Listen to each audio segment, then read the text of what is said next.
యేసుక్రీస్తు నామంలో మీ అందరికి హృదయపూర్వకమైన వందనాలు. ప్రియ సహోదరి సహోదరులారా, మీరందరూ బాగున్నారా? మరి లోకంలో ఉన్న వారందరి కొరకు మీరు ప్రార్థన చేస్తున్నారా? భూమి మీద ప్రజలందరూ రక్షణ పొందాలని, మరి రక్షింపబడిన వారు విశ్వాసంలో బలపడాలని మీరు ప్రార్థన చేస్తున్నారా? ప్రార్థన చేయవలసినటువంటి అవసరం ఉన్నది మనకి. ఎందుకంటే దేవుడు ఒక మాట అంటాడు, మీరు సర్వలోకానికి వెళ్ళి సర్వ సృష్టికి సువార్తను ప్రకటించుడి. నమ్మి బాప్తిసం పొందినవాడు రక్షింపబడును, నమ్మని వారికి శిక్ష విధింపబడునని స్పష్టంగా మానవులైనటువంటి వారందరికీ కూడా యేసుక్రీస్తు ప్రభువు తెలియపరిచాడు. అందుకని ఏ భేదం లేకుండా ఆయన అందరికీ సువార్తను అందిస్తున్నాడు. అన్ని దేశాల వారికి సువార్తను అందిస్తున్నాడు. అన్ని దేశాల్లో అన్ని భాషలు మాట్లాడే వారికి యేసుక్రీస్తు ప్రభు భేదం లేకుండా సువార్తను అందిస్తున్నాడు. ఎందుకంటే ఒకరోజు మనిషి చనిపోవాలి. చనిపోయిన మనిషి యేసుక్రీస్తు ప్రభువుని నమ్ముకున్న వారు పరలోక రాజ్యం వెళతారనియు, నమ్మని వారికి శిక్ష విధింపబడిద్దని బైబిల్ గ్రంథం స్పష్టంగా తెలియపరుస్తుంది.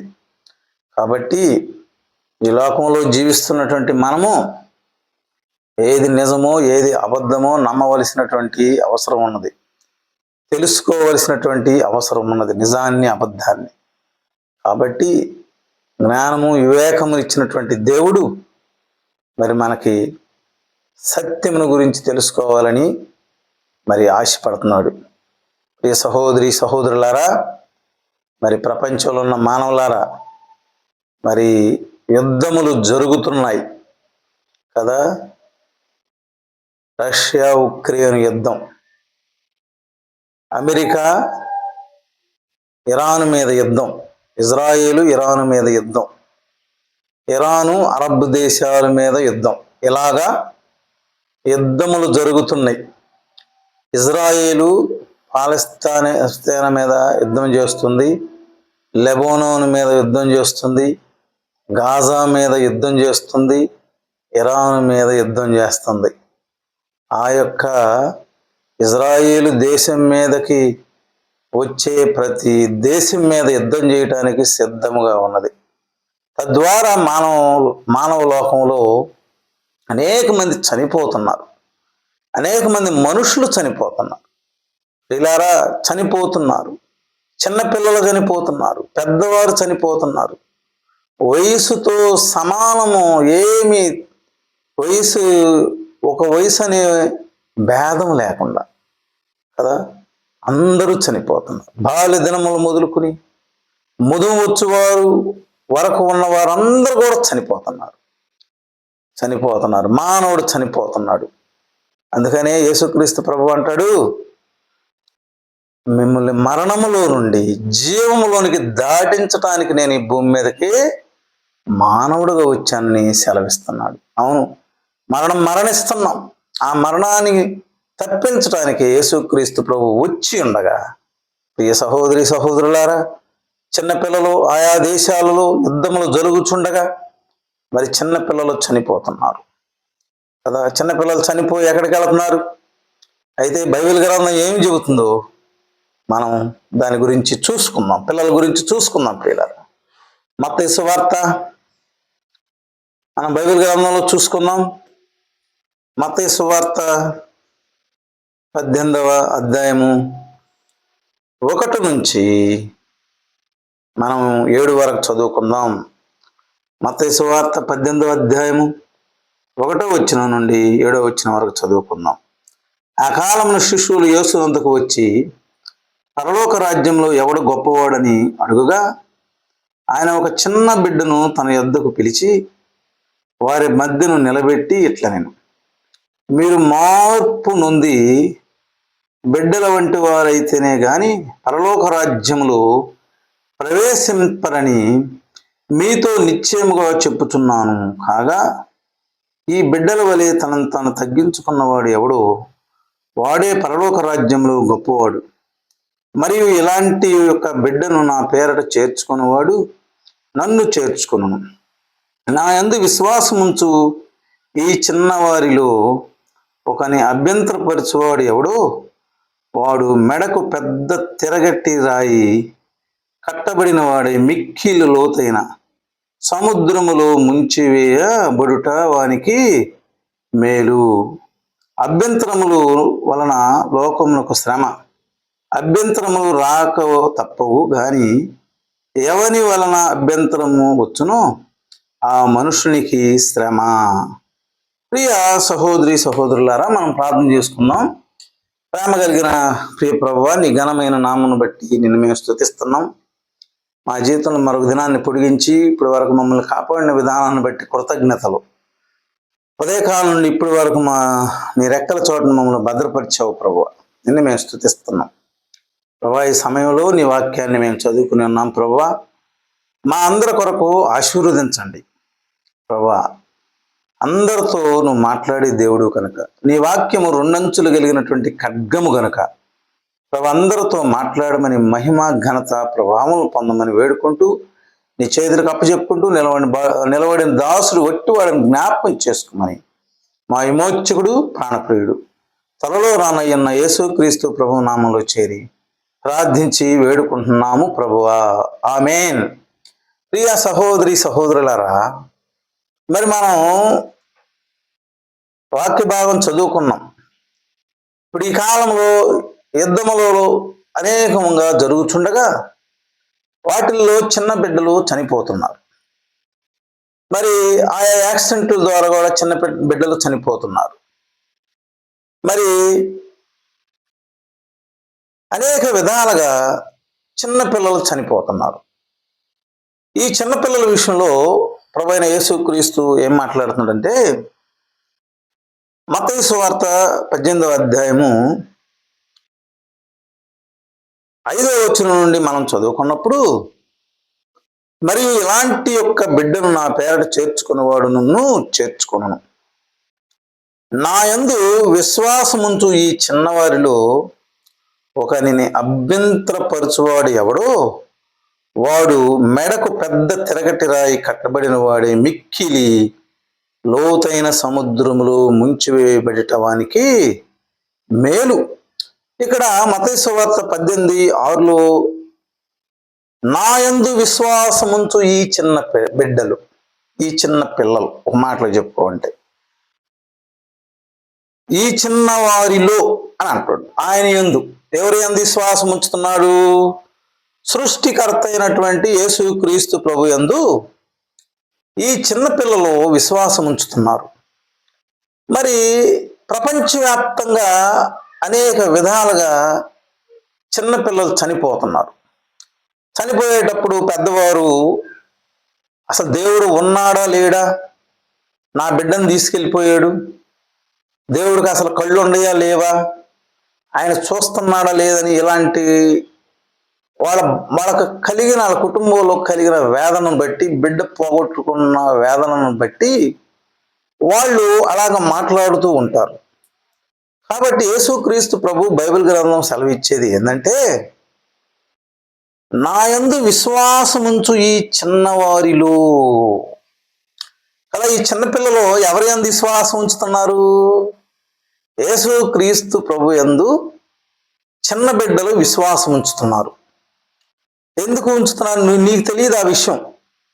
నువ్వు బిడ్డను కన్నావు, పెంచుతున్నావు, బాల్య దినములు నీ పుట్టిన కాడి నుంచి నువ్వు పాలిస్తూ ఎదిగే కొంది బలమైన ఆహారం పెట్టుకొనుచు నీ బిడ్డను నువ్వు పెంచుతున్నావు. అయితే ఆ బిడ్డలు దేవుని యందు విశ్వాసం ఉంచుతున్నారని నీకు తెలియదు. బైబిల్ గ్రంథం ఆ విషయం సెలవిస్తుంది. యేసుక్రీస్తు ప్రభు ఆ విషయాన్ని జ్ఞాపకం చేస్తున్నాడు మానవులైనటువంటి వారికి. ప్రపంచంలో ఉన్నటువంటి మానవులారా, ఆయా భాషలు మాట్లాడే వారులారా, మీ ఊర్లో చిన్న బిడ్డలు చనిపోతున్నారా? మీ గ్రామంలో చిన్న బిడ్డలు చనిపోతున్నారా? మీ యొక్క మండలంలో చిన్న బిడ్డలు చనిపోతున్నారా? మీ యొక్క నియోజకవర్గంలో చిన్న బిడ్డలు చనిపోతున్నారా? మీ యొక్క జిల్లాలో చిన్న బిడ్డలు చనిపోతున్నారా? మీ యొక్క రాష్ట్రంలో చిన్న బిడ్డలు చనిపోతున్నారా? మీ యొక్క దేశంలో చిన్న బిడ్డలు చనిపోతున్నారా? ప్రపంచంలో ఉన్న మానవులారా, చిన్న బిడ్డలు చనిపోతున్నారు. అయితే ఆ చిన్న బిడ్డల్ని నా యందు విశ్వాసముంచు ఈ చిన్న బిడ్డలు అని యేసుక్రీస్తు ప్రభు మాట్లాడుచుండగా, వాళ్ళే చనిపోయిన ఆ చిన్నపిల్లలే ఎక్కడికి వెళ్తున్నారు? చనిపోయి యేసుక్రీస్తు ప్రభు దగ్గరికి వెళ్తున్నారు. పరదేశులకి వెళ్తున్నారు. వాళ్ళు చనిపోయిన వారు ఎక్కడికి వెళ్తున్నారు? దేవుని పిల్లలుగా వాళ్ళు ఉంటున్నారు. ఈరోజు నువ్వు యేసుక్రీస్తు ప్రభువుని నమ్మకపోతే కదా, నీ ఊర్లో చిన్నపిల్లల వాడు చనిపోయాడా? చిన్న బిడ్డ చనిపోయిందా? నీ యొక్క గ్రామంలో చిన్నపిల్లడు చనిపోయాడా? నీ యొక్క మండలంలో చిన్నపిల్లడు చనిపోయాడా? నీ యొక్క జిల్లాలో చిన్నపిల్లడు చనిపోయాడా? నీ యొక్క రాష్ట్రంలో చిన్నపిల్లడు చనిపోయాడా? నీ యొక్క దేశంలో చిన్నపిల్లడు చనిపోయాడా? ఇలారా వాళ్ళే వచ్చి రేపు సాక్షిగా ఉండబోతున్నారు. ఎందుకంటే వాళ్ళు దేవుని పిల్లలుగా ఉంటారు దేవుని దగ్గర. ఇక్కడ అంటున్నారు, ఈ నా యందు విశ్వాసం ఉంచు ఈ చిన్నవారిలో ఒకరిని అభ్యంతరపరచువాడు ఎవడో అని మాట్లాడుతున్నాడు కదా. చిన్నపిల్లలు ఆయా విధాలుగా అభ్యంతరపరుస్తూ ఉంటారు. వాళ్ళకి ఏం తెలియదు. కానీ తల్లిదండ్రులైనా లేకపోతే బయట వాళ్ళైనా కదా, మనం చూస్తున్నాం ఈ కాలంలో కదా, చిన్న చిన్న పిల్లల్ని భయంకరంగా కొట్టేవాళ్ళు ఉన్నారు. నేలకేసి కొట్టి చంపుతున్నారు తల్లిదండ్రులు కదా. కొంతమంది బయట వారు పిల్లల్ని తీసుకెళ్ళి కదా మరి హత్యలు చేస్తున్నారు. కొంతమంది చిన్నపిల్లల్ని తీసుకెళ్ళి వ్యభిచారం చేస్తూ వాళ్ళని చంపేస్తున్నారు. ఇజ్రాయెల్ దేశంలో మనం చూసాం భయంకరంగా. మరి ఎంతో మంది చిన్నపిల్లలు గొంతులు కోసి కదా ఆయా రకాలుగా వాళ్ళని చిత్రహింసలకు గురి చేసి చంపేశారు. అలాగే బాంబు దాడుల్లో కదా, మరి గాజాలో జరుగుతున్నటువంటి బాంబు దాడుల్లో కావచ్చు, మరి లెబానోలో జరుగుతున్న బాంబు దాడుల్లో ఇలాగా అనేక విధాలుగా చిన్నపిల్లలు చనిపోతున్నారు. వీళ్ళందరూ కూడా ఎవరి యందు విశ్వాసం ఉంచుతున్నారు? యేసుక్రీస్తు ప్రభు యందు, సృష్టికర్త అయినటువంటి యేసుక్రీస్తు ప్రభు యందు వీళ్ళందరూ విశ్వాసము ఉంచుతున్నారు కాబట్టి మనము ఎవరం కూడా ఈ భూలోకంలో ఉన్న వారందరూ కూడా దిగులు చెందవలసినటువంటి అవసరము లేదు. మనం మానవ మాత్రులం గనక, మన పిల్లలు కనిన వారం గనక బాధ ఉండిద్ది, మనకు బాధ ఉండిద్ది.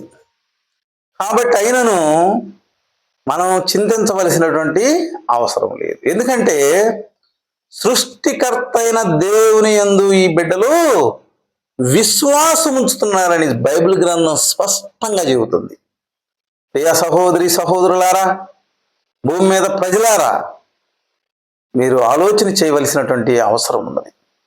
గాజాలో చిన్నపిల్లలు చనిపోతున్నారు, లెబానోలో చిన్నపిల్లలు చనిపోతున్నారు, ఇజ్రాయెల్ దేశంలో చిన్నపిల్లలు చనిపోతున్నారు కదా. ఉక్రెయిన్లో చిన్నపిల్లలు చనిపోయారు, రష్యాలో చిన్నపిల్లలు చనిపోయారు, ఇరాన్లో చిన్నపిల్లలు చనిపోయారు.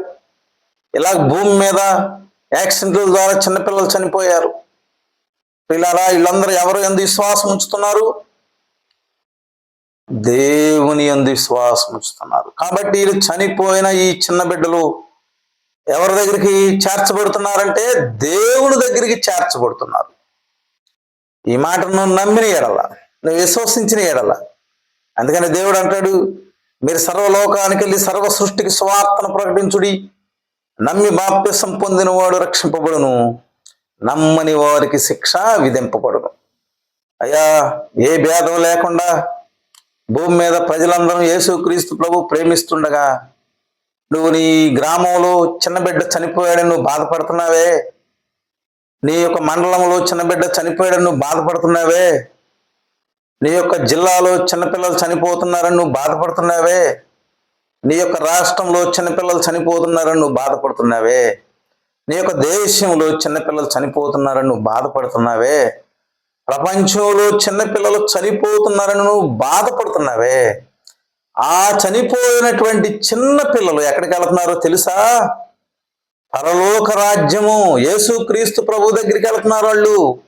ఎందుకంటే వాళ్ళకి పాపం తెలియదు, అపవిత్రత తెలియదు కదా. వాళ్ళు బాల్యదినముల్లోనే ఉండారు, ఇంకా వాళ్ళు యుక్త వయసులోకి రాలేదు. అయితే ఒక ప్రశ్న, ఆ చిన్నపిల్లలైతే ఏ దేశంలో చనిపోయినా ఆ చిన్నపిల్లలైతే దేవుని యొద్దకు వెళ్తున్నారు కానీ, మరి నిన్ను గురించి ఎప్పుడైనా నువ్వు ఆలోచన చేసావా? నీ దేశ ప్రజల గురించి ఎప్పుడైనా నువ్వు ఆలోచన చేసావా? నీ దేశంలో ఉన్నవారి గురించి ఎప్పుడైనా నువ్వు ఆలోచన చేసావా? అయ్యో, మనం చనిపోతే యుక్త వయసు వచ్చిన తర్వాత మన ఆలోచనలన్నీ డిఫరెంట్గా మారిపోతాయి, మన క్రియలన్నీ మారిపోతాయి. ఎవరు మనకు తల్లిదండ్రులు చెడుతనం చేయమని చెప్పరు, కానీ మన పాప బీజము మనల్ని అలా నడిపించింది. అలా నడిపించి ఏం చేసిద్దంటే దేవునికి దూరం చేసిద్ది, సత్యాన్ని తెలుసుకోకుండా చేసిద్ది, నిజాన్ని తెలుసుకోకుండా చేసిద్ది కదా, అబద్ధం వైపు నడిపించిద్ది మనమే నడుచుకుంటూ వెళ్ళిపోతాం. ఎందుకంటే జ్ఞానం, వివేకములు, తెలివితేటలు దేవుడు ఇచ్చాడు కాబట్టి మనమే ఈ అబద్ధం వైపు వెళ్ళిపోతూ దేవునికి దూరం అయిపోతూ ఉంటాం. అందుకని యేసుక్రీస్తు ప్రభు దూరస్తులైన మనలను సమీపస్తులుగా చేసుకున్నటకు ఈ లోకానికి మానవుడిగా రావాల్సి వచ్చింది. చూడండి ప్రియులారా, ఆయన ఆకాశాన్ని సృష్టించాడు, గాలిని సృష్టించాడు, భూమిని సృష్టించాడు, సూర్య చంద్ర నక్షత్రములు సృష్టించాడు కదా. కోట్ల నక్షత్రాలను సృష్టించిన దేవుడు, ఆకాశములు మహాకాశములు పట్టుదలని దేవుడు, ఆకాశం ఆయన సింహాసనము, భూమి ఆయన పాదపీఠము. అలాంటి శక్తి కలిగినటువంటి దేవుడు నీ పాపముల నిమిత్తము, నా పాపముల నిమిత్తము ఆయన ఈ భూమి మీద మానవుడిగా పుట్టవలసి వచ్చింది. ఎందుకంటే దేవుడు ఫస్ట్ ఏ మానవుడినైతే మట్టితో చేశాడో, ఆదాము దేవుని మాట వినకుండా ఆజ్ఞను అతిక్రమించి పాపము, మరణము, శాపము ఈ భూమి మీద తెచ్చి ఉండగా, ఒక మనుషుల ద్వారా అందరూ కూడా ఆయన పుట్టిన వారందరూ మరణిస్తుండగా, అదే దేవుడు ఒక మానవుడిగా వచ్చి నీతియుక్తముగా కదా, పరిశుద్ధుడుగా జీవించి, పాపము లేనివాడుగా జీవించి ఆయన పరిశుద్ధమైన రక్తం మానవుల కొరకు కార్చాడు. నీకు రెడీగా ఉంది రక్తము. నువ్వు వెళ్ళి ప్రభా నేను పాపిని నన్ను క్షమించమని అడిగితే చాలు. నీ యొక్క రక్తంతో నాలో ఉన్న ప్రతి పాపం కడిగి నన్ను పరిశుద్ధుడిగా చేయ, నా దిక్కమలను నీవు కడుగయ్యా నేను అడిగితే పశ్చాత్తాపంతో అయ్యా నువ్వు హృదయంలో విశ్వసించి నోటితో ఒప్పుకుని యేసుక్రీస్తు ప్రభు యందు శ్వాసం ఉంచిన ఎడల నువ్వు రక్షింపబడతావు. కాబట్టి ఈ వాక్యం వింటున్నటువంటి నీవు నీ గ్రామంలో, నీ దేశంలో, నీ పట్టణంలో కదా చిన్నపిల్లల గురించి ఆలోచించే నువ్వు వార్తల్లోనూ, వార్తాపత్రికల్లోనూ, టీవీలో వార్తల్లోనూ, ఎక్కడో ఏ దేశాల్లో చిన్నపిల్లలు చనిపోతున్నారు, అయ్యో అలా చనిపోయారంట, ఇలా చనిపోయారంట అని చెప్పుకుని బాధపడే నీవు ఆ చిన్నపిల్లలు ఎక్కడికి వెళ్తున్నారు ఎప్పుడైనా ఆలోచన చేసావా? అయితే బైబిల్ గ్రంథము యేసుక్రీస్తు ప్రభు ఏం చెబుతున్నాడంటే, ఈ చిన్నపిల్లలు చూడండి, మళ్ళీ నేను చదువుతాను. మత్తయి సువార్త 18వ అధ్యాయము 6వ వచనంలో ఏమంటాడంటే, నా యందు విశ్వాసం ఉంచి ఈ చిన్న వారిలో ఒక ఆయన అభ్యంతరపరిచేవాడు ఎవడు అని మాట్లాడుతున్నాడు. అభ్యంతరపరిచేవాడు ఎవడు అని మాట్లాడుతున్నాడు. ఈ చిన్నపిల్లలు ఎవరైనా విశ్వాసం ఉంచుతున్నారు? దేవుని యందు, యేసుక్రీస్తు ప్రభు యందు విశ్వాసం ఉంచుతున్నారు. వాళ్ళకేం ఇబ్బంది లేదు. ఎందుకంటే ఒక రోజు నువ్వైనా చనిపోవాలి, నేనైనా చనిపోవాలి. బాల్యదినముల నుండి ముదువచ్చి వరకు పెరిగినాను, వాళ్ళైనా చనిపోవాలి. అందుకని సావుకు వయసు లేదంటాడు. నేడే రక్షణ దినము, ఈ క్షణమే అనుకూల సమయము, రేపు దినం నీది కాదని బైబిల్ గ్రంథం యేసుక్రీస్తు ప్రభు సెలవిస్తుండగా, మరి నీ పిల్లల గురించి అంత దిగులు పడి ఆలోచన చేసే నీవు ఎప్పుడైనా నీ పరిస్థితి గురించి ఆలోచించావా? నువ్వు చనిపోతే ఎక్కడికి వెళ్తావో ఆలోచించావా? అయితే యేసుక్రీస్తు ప్రభు బైబిల్ గ్రంథం ఏం చెబుతుంది కదా, నమ్మి బాప్తిసం పొందినవాడు రక్షింపబడును, నమ్మని వారికి శిక్ష విధింపబడునని బైబిల్ గ్రంథం సెలవిస్తుండగా, మరి ఇప్పుడైనాను ప్రపంచంలో ఉన్న మానవులారా, భూమి మీద ప్రజలారా, యేసుక్రీస్తును నమ్మని వారులారా, నమ్మిన వారైనా నమ్మని వారైనా ఆయన గురించి ఆలోచన చేయవలసినటువంటి అవసరం ఉంది. మనం చనిపోతే ఎక్కడికి వెళ్తాము అనేది ఆలోచించేసి మరి భూమి మీద ఆశీర్వాదము, అలాగే పరలోకం సంబంధమైన ఆశీర్వాదం యేసుక్రీస్తు ద్వారా పొందాలని నా ఆశ, నా ప్రార్థన. ప్రియులారా, సహోదరులారా, భూమి మీద ప్రజలందరి కొరకు, చిన్న బిడ్డల కొరకు, యవనస్తుల కొరకు కదా, వృద్ధుల కొరకు, మధ్య వయసు వారి కొరకు, అన్ని ఏజీల వారు చనిపోతుండగా అందరి కొరకు మనం ప్రార్థన చేయవలసినటువంటి అవసరం ఉండగా, చనిపోయిన చిన్న బిడ్డలు పరలోక రాజ్యం వెళుతున్నారు. చనిపోయిన పెద్దవారు యేసుక్రీస్తుని నమ్మకపోతే నరకానికి వెళతారు కనుక నమ్మి బాప్తిసం పొందవలసినటువంటి అవసరం ఉన్నది. ఈ విషయం మీరు తెలుసుకుని ప్రభువైన యేసుక్రీస్తుని రక్షకుడుగా దేవుడిగా అంగీకరించి పరలోక సంబంధమైన దీవెనలు పొందాలని నా ఆశ, నా ప్రార్థన. ఈ వాక్యము మనందరి కొరకు దేవుడు దీవించి ఆశీర్వదించిన గాక. మీ అందరికీ వందనాలు.